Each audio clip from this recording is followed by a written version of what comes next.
Hi guys, it's Mark Zicree, Mr. Sci-Fi, also known as Mark Zicree of Space Command. Subscribe to Space Command and pledge to Space Command. We have the Kickstarter campaign, 1 day left, and also a Patreon account, and you can buy Space Command shares for $7,500 each. Everything helps us do these videos, make Space Command move forward, do all the things we're doing. But that is not what we're here to talk about.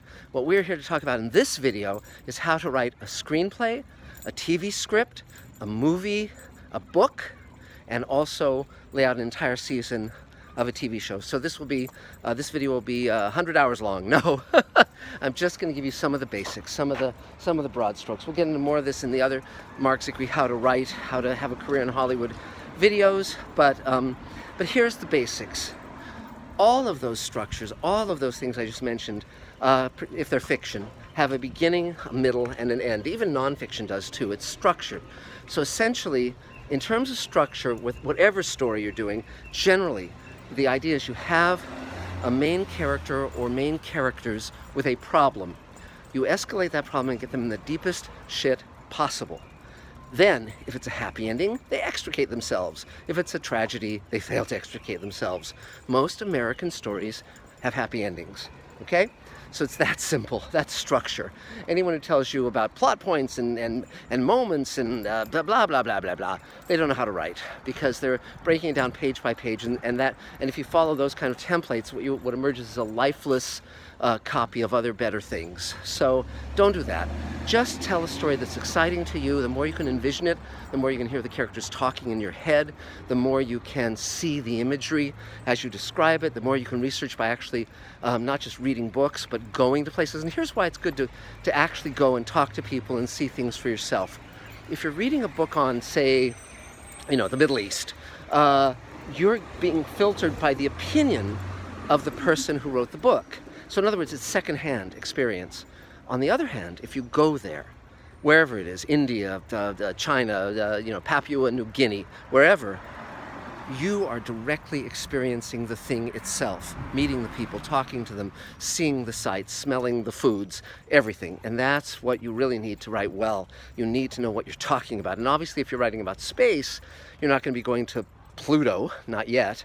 But again, the more you just kind of do what you can to understand what you're talking about. For instance, one mistake I see in a lot of TV shows and movies about astronauts is that they're bickering and they're fighting and they're breaking down and having nervous breakdowns. And what's missing, and it's true of every astronaut I've ever met, and every scientist really, is there's an enormous enthusiasm and passion and thrill of exploration. And so they know they're taking on risk. Like when Neil Armstrong and Buzz Aldrin went to the moon, they knew that they could have died, but it was about the adventure and about doing something amazing and phenomenal. And so that's what you always have to remember when writing scientists and the exploring soul, because that offsets a lot of the day-to-day discomforts. They're willing to undergo those discomforts and even those dangers because they are seeing what no one has seen before, doing what no one has done before, and that's well worth doing. That's what makes us admirable as a species. When there's so many things that make us rather loathsome as a species, it offsets the negative. Okay, so let's just take from the top. Writing a script. Let's say we're writing a TV script. Well, with a TV script, you have to study scripts. You have to know what the right page count is because it's changed. You have to know how modern scripts read as opposed to older scripts. Older scripts used to be much more talking, much more dense in terms of description. That's not the case anymore. And you also have to be able to tell a story that if you're trying to sell the script, it has to be good on the page and fun to read. If you're actually going to be shooting it, then it just has to be, an engaging story with great actions and engaging characters and good dialogue. And we've done some other videos where we talk a little bit about dialogue, a little bit about all of these things. And but so it has to. If it's a TV show, let's say you're writing an episode of Star Trek Discovery, for instance, you would try and get a hold of their scripts. You'd try and see how many pages they are. Generally, an hour's script is 50 to 60 pages. Some are a little longer, maybe 65, but not many. It also depends on if they have commercials or not. If they don't have commercials, they're longer. If they have commercials, they're shorter. But now, because of VOD platforms, the length of an episode can vary. So it can be, an hour, an hour and 10, whatever. But that's not something you want to do if you're just starting out. You want it to be on the right length. A half-hour script might be 30 pages, a comedy or whatever. So be cognizant of that. Assume that if people are reading it, they're skipping all the description and just reading the dialogue. So you want the dialogue to kind of carry the tone of the story. And if you want something to really be clear, you have to have it be very short and very punchy, and sometimes even put the keywords in capitals. Now, if you've read scripts and you see certain things in capitals and you wonder what that's about, generally it's about you put sounds in capitals, you put visual effects in capitals, etc., so that the different department heads can skim the script and know what they have to design, what they have to build, etc. So that's why, ideally, that's why things are in capitals. A lot of people also put things in capitals that are for emphasis. So it's like, suddenly there's a big fucking explosion. Okay, that might be in capitals. But, and that's also so the pyro guy knows what to blow up. So, and hopefully not much more. But beyond that, you want to know the tone of the show. You want to study the show. And don't just do what other people are doing. Don't just do like this is a typical episode. No, you want to do something that's going to stand out, something that won't violate the voice of the show, but will be in keeping with the show. And if you're writing a spec pilot, really, have the characters speak in different ways from each other.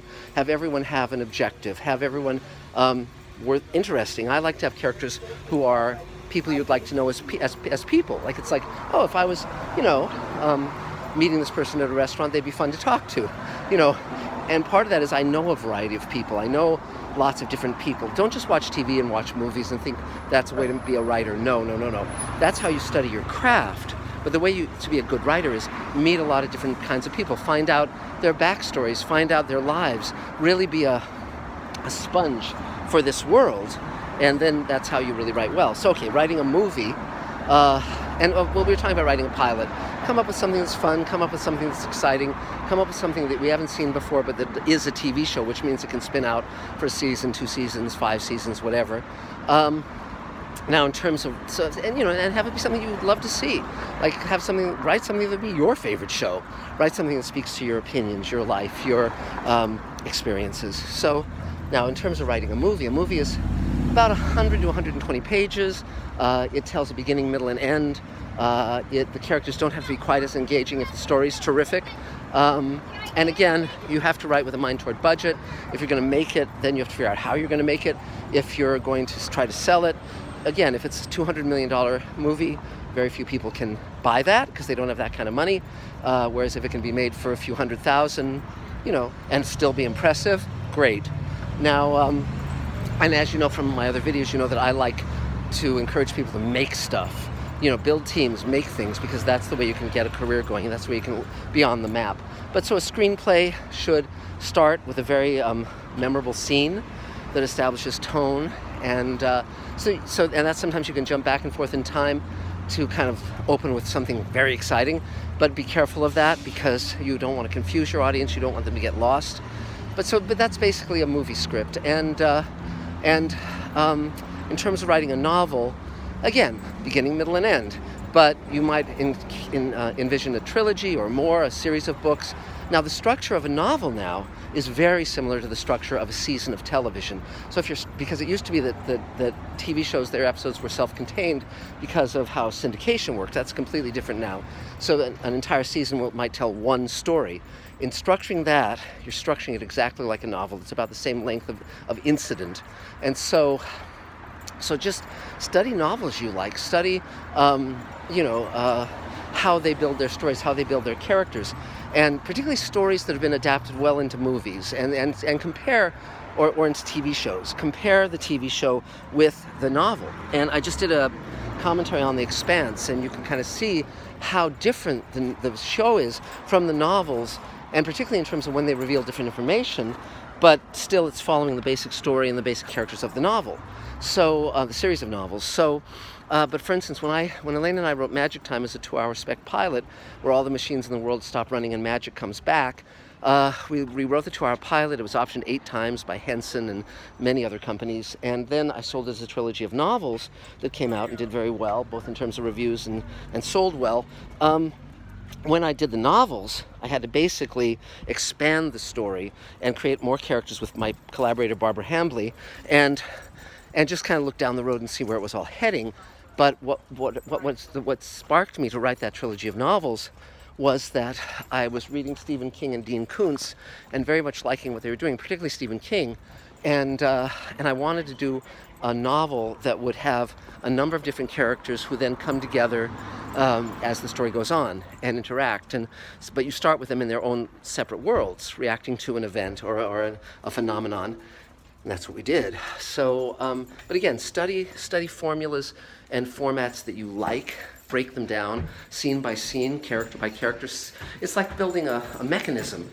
But the trick with it, more than it being a mechanism, is it's a mechanism on one hand, but it's like Frankenstein's monster, where you crank it up to the roof and the lightning hits it. Because if the lightning doesn't hit it and bring it to life, and that's where you bring your heart and your soul to it, then it's lifeless and it's just formulaic and forgettable.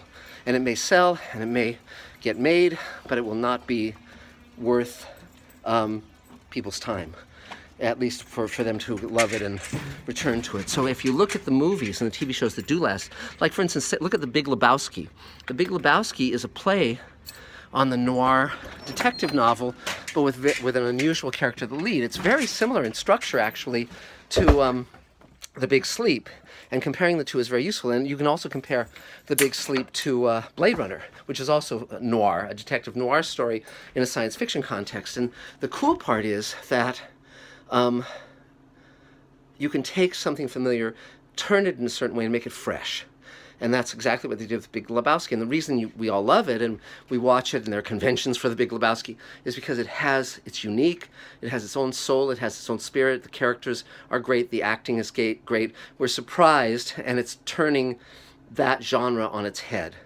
So again, keep that in mind for what you do. And so that's about it for now. That's how you write a book, a movie, a TV show, a TV series, a pilot, all of that. And we'll be building upon that in days to come, but that's some of the basics. So remember to subscribe to Mr. Sci-Fi. Click on the little bell below so you'll be notified. Pledge to our Kickstarter campaign. And also, if you want to buy Space Command shares, just email me at markzickery@gmail.com or call me at 323-363-1259. Thanks, guys. It's an amazing life, and it's all thanks to you.